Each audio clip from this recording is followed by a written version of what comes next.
Okay, so welcome to Youthful Minds. I'm Oben Pringle. I'm Luigi Variale.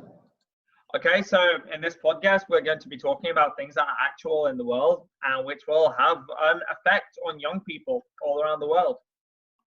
Yeah, basically, we want to share our opinion about different topics, things that are happening right now in the world.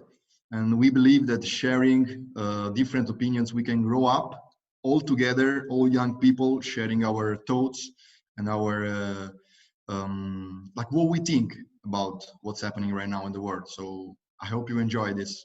So I would like to start this conversation asking you that you are a teacher, so you for sure you know much more than me because you are experiencing this new kind of learning, process that you are doing right now. So what's happening right now in Europe?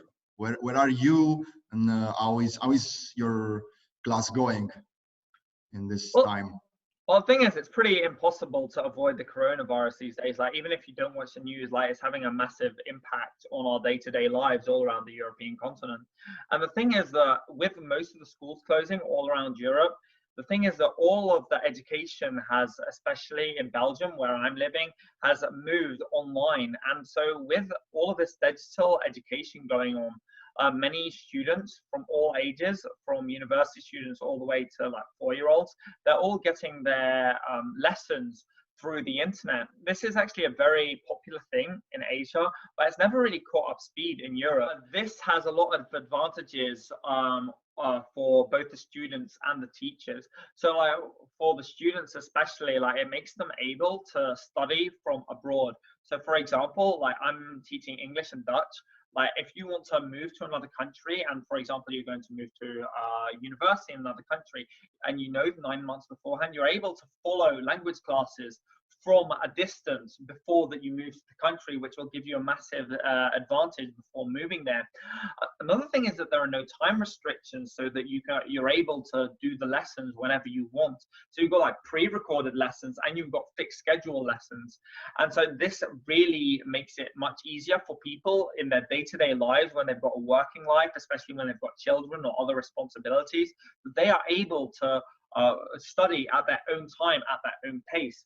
I think also there are quite a few negative aspects of it. For example, that there's no community, like especially like in a school or in a university, there's a big community of people that are all trying to get the same goal. They want to graduate from their secondary education, or they want to get their bachelor's degree. So this actually helps people get together, and it helps people think like, okay, like you remind each other like, hey, remember we've got an assignment tomorrow. Hey, I don't understand this. And for the people that wouldn't take the step to go up to the teacher to actually ask for help, like having peer-to-peer education really helps in this process of being able to help each other. How's the situation in Italy, Luigi? I mean, here, this coronavirus, maybe one of the positive side of this virus is that we are forced to digitalize our life, and so basically everything is being, done online or using, smartphone, tablet, and all the computers technology we have right now. I believe we need to do a kind of digital revolution in Italy, because we were a little bit behind compared to the European standards, and most of all to the Asian and North American standards. And as you said before, they are used to this e-learning, so for them was really easy to switch from like schools to e-learning. For us in Italy, it was a little bit more difficult, but we made it. The government really did something, I believe, something good. We also are having a online classroom. Basically, we got like almost 9 million students in Italy going to school, okay, primary and secondary school, and they are trying to respect their schedule online, And at the same time, university, it's, you know, they have more power compared to the school, so they can decide if, you know, doing like online lessons. There are a lot of friends of mine who are also doing their graduation this time of the year, and it's something crazy. I mean, I believe it's good. It's something different, you know. Maybe you will not organize the best party, the best graduation party ever, because we cannot actually go out from our houses. But at the same time, it's good because graduation time is really, you know, something really fundamental for the rest of your education. So you might need it to do, I don't know, an MBA, like a master course degree, everything you need to do from September on. So it was really important that the university decided to do this online graduation. And I hope that this virus will bring more technology in our education and our learning.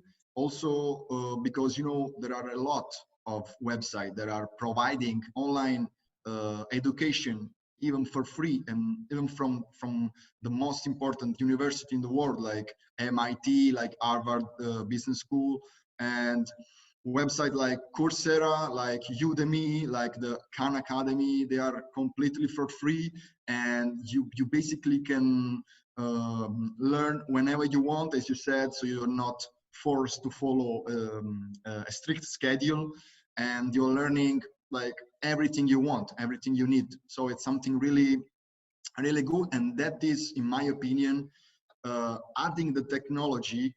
It's for sure it's going to be good for us, for the students, but also for the teachers, because they, in my opinion, they, at least in Italy, they also need, you know, to get more digital. And also, it would be great that in the future Italy will be doing something good for I don't know, for high tech in the world. So Italy can say, okay, this is my opinion, this is what I want to build, so that we do not accept passively, if I can say it in English, what's happening in the Silicon Valley, what's happening in China, because basically everything is coming from them. So we only need to accept, you know. Mhm. And if we add technology to our daily life, we can embrace technology, not just accept. I don't know, what do you think about that? What's happening in Belgium now? How is the relationship between Belgian people and technology? Well, I think actually the Belgian situation is it's a very positive relation. Like, I don't think that many students have so much of a problem that things have moved digitally. From what I'm hearing from most of my students is that they feel a bit bored to not have their friends around them all the time. But in relation to their classes, they actually feel pretty positively about it. But like, as we know, like Brussels is the capital of Europe. It is a pretty rich city in relation, like in comparison to other cities all around Europe. And I do see how like it's pretty normal for people in Brussels to have like a computer, a tablet, a phone. But the thing is, I do totally understand that, for example, in many other European countries and countries worldwide, they do not have the same privileges and access to technology. So, like, for example, like, I don't know if this is the case in Italy, but if like the mother or the father needs to work from home, and they need to use their laptop, but their children have classes at the same time, there's a massive dilemma that's going on. So like, while the technological revolution that's actually happening in education is a positive thing, it's only the privileged people that are actually able to join in with this technological revolution, because otherwise, like, the governments are expecting all families to have means to access technology, and at the end of the day, if you live in a family with 3 children, having 4 laptops, like including one parent to work from home, that's a big financial investment. That, and you can easily leave a big group of the population behind, and leaving a big group of the population behind in the education system is just going to cause problems in the short and the long run. And so I really hope that a solution can be found to this. And actually, I think that's one of the things that's massively slowing down the idea of online education, which has been a big thing, like a big debated thing for more than 10 years, but it hasn't become a big thing yet because of the means to act, because of the means of having laptops and phones and stuff for enough people. Yeah, I agree with that, and that's why, you know, this crisis periods are always the worst for like the countries that are still, you know, trying to develop themselves.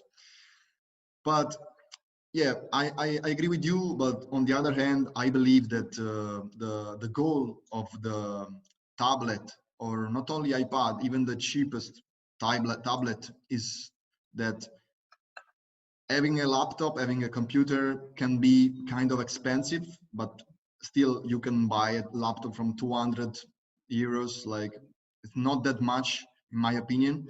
Having a tablet would cost maybe like less than $100. So, I mean, of course, for the families that are still, you know, trying to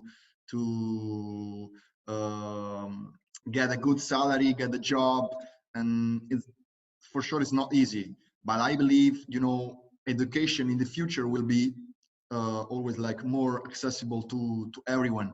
Basically, you only need really a laptop to have the access of everything. And I guess that this has to be also the goal of the world, you know, to change like the way of we educate the people, you know, like from schooling to actually learning, to actually educate people. Because, you know, schooling is like, in my opinion, giving the basics, you know, to kids, to the children. But then they need to start, you know, to learn in a different way. So that's why that in my opinion is the switch that school and the system of the school system has to do, you know. And this is something that it has to start from the government, and then from the government, that they have to teach actually the teacher of how to educate the students. And then we can start to build something really good for the future. And for sure, technology again will be one of the main topics in the next education system, in my opinion. What do you think? Well, I do think that you're bringing up a very good issue in relation to technology actually taking over the current education system, and this being a government directive. But I do see that there are enough problems in the system for it to be brought in automatically. I think like there's a big distance between teacher and student, especially like in relation to students not behaving. Like, it's very easy to put a student on mute, which I shall be honest, it's a very useful tool, putting an annoying student on mute. But at the end of the day, like, putting them on mute doesn't really solve the issue that they're not willing to be part of the education system. You're actually able to have personal conversations with them in class, keeping them after class. This is all impossible during an online class. Also, another thing when it comes to online classes is that when you are teaching something, I understand that people can also do this during a normal class, but you don't know if they're just browsing Facebook or if they're actually listening to what you're saying. And the thing is that another thing is that, like, sometimes students, they turn off their camera and not always have it on, saying that their camera doesn't work. You don't know whether to believe them or not. You have a suspicion of, like, yeah, you're lying, you're telling the truth, but you can't know for sure. And I do think that, like, if this becomes the new form of education if it's all done through online. We do need a massive amount of parental control within this system, so that they're able to see what their students are doing, etc. Something that actually has put a bit more pressure on teachers is that these online classes, they're actually nearly all recorded, and they're actually normally put on like a server where your boss can always access it. So the um the teachers can be controlled by their bosses. Maybe it would be a good idea for this recording to be available to the parents, but I do totally understand the perspective of this puts extra pressure on the teacher. So you're like, okay, the parents see this, my boss sees this, you know, it will create a lot of pressure, and you can't make everybody happy. You know, like some students are going to be pretty rebellious during class, and you might have to take strict measures on them. But the thing is, their parents might not agree with these strict measures, and at the end of the day, you're legally responsible for them while they're in your class. Another question is, like, are you legally responsible for your students when you are teaching them online, or should you be legally responsible because you do not have physical control over what they are doing, or all that you can do is tell them what they're doing? That, I think, the scheduled classes of where that you have one-on-one interaction with them is a bit flawed. But especially in adult education, where the video recordings and stuff are very much prominent, where especially in universities now, even before the coronavirus, that many classes were recorded and the students just watch them online. Now with the coronavirus, there's no other choice except for the lecturers to record their lessons and put them online. So I think that it will be the future, but we're not there at the level yet for the future to be there. And I know that, Luigi, in the south of Italy now, everything's going pretty crazy with the coronavirus. Do you think that there's a lot of stress on teachers to be able to continue their job in a professional manner? I mean, for sure, it's not simple. So for them also, I agree about what you said, but I believe that this technology stuff can be, helped with our, it's a kind of high tech that we have, and then high touch that we give to technology. It's like we need to, for sure, we cannot control, and maybe we shouldn't be legally responsible of the students because we are not physically with them. But at the same time, we could try to involve him as much as we can in the lesson. So making lessons more interactive, in my opinion, is another good topic to talk about, because, for instance, what I don't really like about the Italian system of learning, it's like we're at school 5 hours, always, sitting on the desk and just writing, and teachers they do not involve us they do not involve students in the lessons. And so the lesson got boring, and the students or say, okay, I want to go home, I want to play video games. So we should I agree, I believe that a teacher should start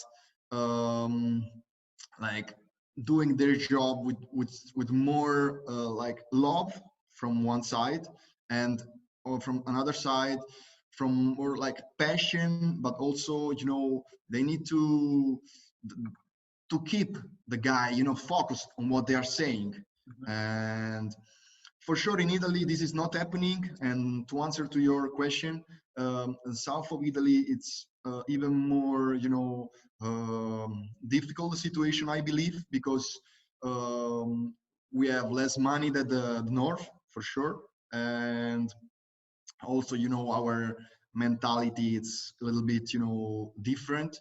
So it's like we care about our children. So for instance, another thing that in my opinion can be implemented from the school system is that I live in Prague for 6 months a year. Maybe you know that, maybe people don't know. I'm living in Prague 6 months a year. And so I can give you an example of what's happening in Prague. and how they are the teacher are interact with their students. So the school immediately after the coronavirus outbreak, they start to send emails about this virus, about how can we divide our day, how we can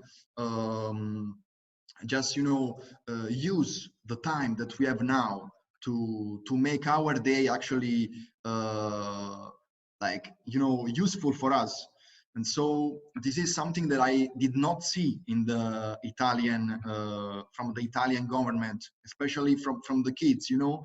We are trying to say, okay, it's nothing, just keep studying, keep learning, keep playing as much as you can. But in the end, they need to know what's happening. They need to know what's happening. And online learning, online education, it's this. Online schooling can be, doing online classroom. Online education, it's kind of, tell them the truth. I don't know. This is my opinion, and I think this is something missing in Italy, in the whole country. Yeah. So I was in Europe, in Belgium. If you have some other opinions from teachers that maybe. Well, like this is from my personal opinion. Like, of course, like as a language teacher, it's a very different situation than if you're teaching maths or physics. The thing is that when you're teaching a language, a lot of the curriculum is based on practice. The thing is, like, language is a life skill. Like, you don't learn how to drive a car by just reading the rules. Like, no, you learn how to drive a car by driving a car. It's the same with the language. Like, you learn how to speak a language by practicing the language. So what you're going to be doing very often is speaking to people and doing a lot of role playing stuff. And you can actually like watch a film in the language, etc. A lot of these things are very possible through online education. But the thing is, there are serious limitations on it. The thing is that there's less enthusiasm, I've noticed, especially in relation to role plays. For example, like haggling at a market. Like, you can be pretending that you're at a market and you're haggling in a different language, which can be really a lot of fun with your students when you're like in a classroom. But then like when you're like in front of a camera pretending to be selling something, it's not at all as interesting as it would be when you're actually in person. I do see what you're saying. I just think that the online education is very limited. And while this is very positive, I think that with younger students, that we're not there yet, that we still need a lot of technological innovation to do things. Like, for example, this platform here that I have called Zoom, I'm able to change my background, and I actually think it's a lot of fun, so that you're able to just like be able to put whatever you want behind you. Like, you can have a classroom, you can have Hawaii, you can do whatever you want. And this is very useful, and that you're able to kick people, you're able to mute people. This is very useful. But like when you kick somebody, it means that you can't invite them back for the rest of the learning session. And I think that for the rest of the class, and I think that if like this platform would be a bit more teacher friendly, which I don't think this platform has been used for as much in the past, you'd have like a warning kick that they would still be allowed to join, or other things. And I think that when like it's the technology that has to go together with the people, and working together will make it better. And I think the coronavirus will actually have a big effect on this technological revolution, as like I think that it's been improving and improving every single day. That, like, for example, the idea of like 2 months ago, a university saying, okay, all of our classes are going to be online until September, would be like, well, like this is crazy. And then all of a sudden it's happening. And I think that a lot of professors are doing their best to get a very good level of education done online, and a lot of teachers and professors all around the world are trying to make it as interactive as possible, even though it's hard at times. Yeah, I believe that, as you said, for kids, for children, they need the physical, you know, lesson, the physical contact with the teacher, and it's something that helps them out to grow up, you know. And for sure, online learning, it's more for teenager, or even more for, you know, adults. And about this platform like Zoom, like Skype, like I don't know, WeChat or Hangouts, there was a huge number of downloads during this time, during this the coronavirus outbreak. And I guess, and I believe they didn't even have the time to think about how to become more teacher friendly, you know, because it's something that explodes like now. And yeah, it will take some time, but in the end, I believe they realized how this platform can change the education system, and actually can change life of students and teachers also. Because I believe, you know, at this time of the year, with this virus, teachers need students and vice versa, because we need to get some, you know, contacts with friends, with the, I don't know, with the our like roommates, our family, and so it's useful for both of us, for me, for you, to stay in touch with people that we care about. And yeah, still a lot of things can be done. I believe that in the future everything will be more interactive, and I personally love when we learn things together, and when we learn things by doing some projects. And for sure the project requires also, you know, some physical contact. And for instance, I was really sad that all the Erasmus Plus project were like stopped. Of course, but I believe this is a great way to share opinions, to learn things about what's happening now in the world, and also about how is living in another country, you know. And it's curious, in my opinion, that we met in the Erasmus Plus in Turkey. And from that time, like, it was special connection between us. We became great friends, of course. And this is just a small example of how learning, how, you know, these projects can have a huge impact on our lives. So I'm still a huge fan of the contact, you know, of the contact learning, let's call like that. But still, online, it's a really good option to uh, Explore. add. Yeah, yeah. What do you think? Well, yeah, like as you are explaining yourself, I think that Erasmus Plus actually has seen one of the shortcomings of not just online education, but just in general, the traditional formal education of like one person teaching everyone else what to do. Like Erasmus Plus, with us being given the opportunity to go to Turkey, learn about photography, meet people from different countries all around Europe and beyond, explore a city that was very progressive during the time where there was a bit of political instability in Turkey, with a much more conservative culture than we come from. That's one of the shortcomings that online education will definitely have.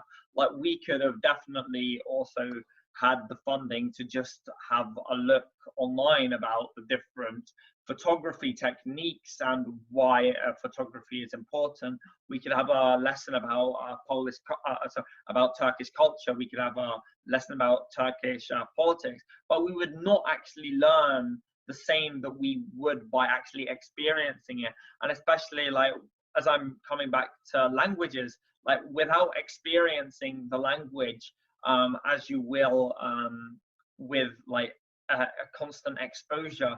And like in a classroom environment, you are constantly exposed to it because you are forced to actually speak that language constantly while you're in the classroom. You won't have Yeah. that in online education, and I think that you've pointed out a very big shortcoming of online education. Yeah, and also one really good and powerful thing about this kind of projects, and like basically you're learning by working in these working groups, you know. And I believe these working groups, it's also something that companies are using to, you know, to launch a product, to build a new strategy. You know, it's something that can be also really useful for the future. And so I hope really that the Italian school system will introduce this new way of learning, because they can be really powerful and useful. And if you know, introduce something new to like kids and children, they will immediately get used to it. If you start to do like this kind of this way of learning when you are 20 years old, 25, or even more old, then it gets some time before you really, you know, get into it and you start doing it properly. So it's something really important also for the future, because I believe uh, we never have to forget that we are citizens of the world, and that we need to, you know, embrace what's happening, you know, in the world. And the world has to be our benchmark, like US and Silicon Valley. It's my technology benchmark. So it's what I look up to, you know, to get better. And so if, you know, my countries can be really improve in education, then I will try to, if I were the Italian government, with all the respect, I will try to see what's happening, how US is learning, how China is learning, how UK, how, you know, other European countries are improving their education system, and try to introduce step by step, gradually, you know, something new every year, so that maybe in few years we will reach the uh, high standard that the world now requires. Definitely, I think that you're bringing up a very good issue. Like, especially in the UK, for example, like university is very, very expensive. Like, on average, it would cost you about £10,000 per year, which is about 12,000 US dollars. This is a lot of money per year to just study. This excludes rent, food, etc. It's such a big amount of money which most people don't have, and Yeah. especially in the UK, like people finish their education with big amounts of debt. I know that the situation is different in the it's the same in the US, but it's very different in mainland Europe. But I'm personally studying in Brussels. I'm doing an English-speaking program. It's costing me €900 a year. This is, and it's from a very good university, and you have Yeah. many English-speaking programs all around Europe. And still, the problem in the United Kingdom is the demand is still there. People are still coming from all around the UK and China and different countries all around the world, the US, mainland Europe even, all to British universities. So the demand doesn't go down of these very expensive universities that sometimes aren't even of very good quality. And because this demand stays there, the universities know that their prices don't have to drop, as people are going to pay for it anyway. And yeah. Yeah, and that's also that's why the online learning, in my opinion, can be useful. For instance, I'm following some free lessons from MIT, as I told you before, some from Harvard Business School. Of course, I would love to do an MBA at Harvard, but it will cost me like I don't know, 50,000 a year or something like that. For sure, after the MBA, I can work everywhere, maybe, but I don't have the money to to to join the program. So at least I can get some, lessons. I can get some, inspiration point that I can explore, because now I believe that you really only need the laptop to educate yourself. Mhm. And so to sum up, like to make a wrap up or what we said today, I believe that online learning, it's a challenge now in Italy. Okay, in the world it's something really, it's going really good. So it was easy for them to switch in this when the virus when was the outbreak of the coronavirus. So online learning for me, from my point of view, is for adults that they maybe are working, but at the same time they still want to learn something new, which can be like photography, which can be I don't know, digital marketing. Like I'm also doing some Photoshop courses, basic courses on online platforms. Mhm. And also online learning is for people who does not have the let's say the money to join some really expensive university in the world, that at the same time are sharing some free content Mhm. that maybe can inspire you. Also, last thing that I want to say about online courses is that, in my opinion, you will join some online courses mainly because maybe you don't want to go really deep into a topic and into an argument. So for instance, I want to do Photoshop. I have a free online course. I join it. If it wouldn't be possible, maybe I wouldn't like start a Photoshop course if it will cost like, I don't know, a few hundred euros, because um, that's not the thing that I use for working. Okay, it's not my, it's a passion, but it's something that it's not really primary, like in my life. Mhm. What do Yeah. you believe? Mhm. Yeah, I think the online education is definitely the future. That it will definitely revolutionize how education as we know it. But we should not think that it's the solution to all of the problems in the current education system. It definitely has a lot of shortcomings, and there's a lot of improvement to be done. It's not that we found the solution, but I also totally understand that this is a very new concept that has only definitely gathered momentum since the start of the coronavirus in the Western world. Another thing that I would just like to talk about is that I'm currently doing teaching English as a foreign language certificate, which is done with a partnership together with a company that I have.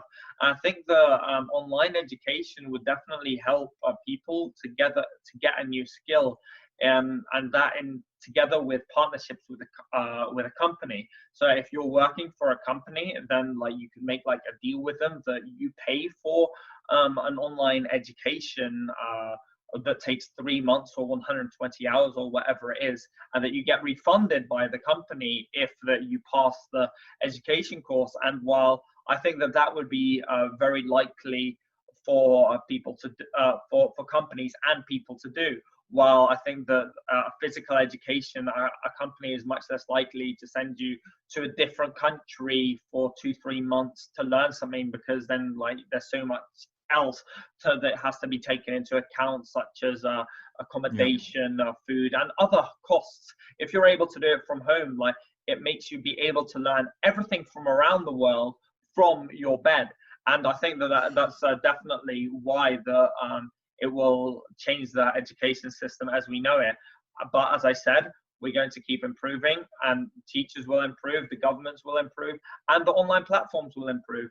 And I think that we don't know what the future will bring, but definitely the online education will be a part of it. Yeah. And I believe and I hope also that education will be seen in the future as a world problem, world issue, not only like, like we should cooperate all together and follow the some standards that we have also right now. And it's a human right, so I believe it has to be guaranteed by the government, and if the government is not able to do it, then the world should do something. That's my opinion about that, and I hope that my country will invest more money in it, and will do something really good for the new generation.